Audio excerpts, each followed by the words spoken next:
રાધે રાધે, જય ગૌ માતા। આજે મિત્તલ નકુમ તબેલા વાળાના જન્મદિવસના આજે લાડવાની ગિફ્ટ છે બધાને। જય ગૌ માતા। લાડવા તો રોજ ખવડાવી છીએ આપણે સવારે ઉઠીને, રાધે રાધે બોલીને લાડવા મળે। આજે મિત્તલ નકુમના જન્મદિવસના લાડવાની ગિફ્ટ છે ગૌ માતાને। જય ગૌ માતા, રાધે રાધે। મિત્તલ નકુમ તબેલા વાળાના જન્મદિવસના ગૌ માતાને લાડવાની ગિફ્ટ। રાધે રાધે તો રોજ બોલી ઉઠીને રાધે રાધે બોલીને લાડવા મળે।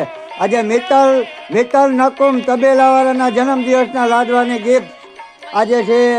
મિત્તલ નકુમના જન્મદિવસની લાડવાની ગિફ્ટ છે આજે। Happy birthday to you Mittal Nakum. Radhe Radhe, જય ગૌ માતા। મિત્તલ નકુમ તબેલા વાળાના જન્મદિવસની લાડવાની ગિફ્ટ। જય ગૌ માતા, Radhe Radhe, happy birthday to you.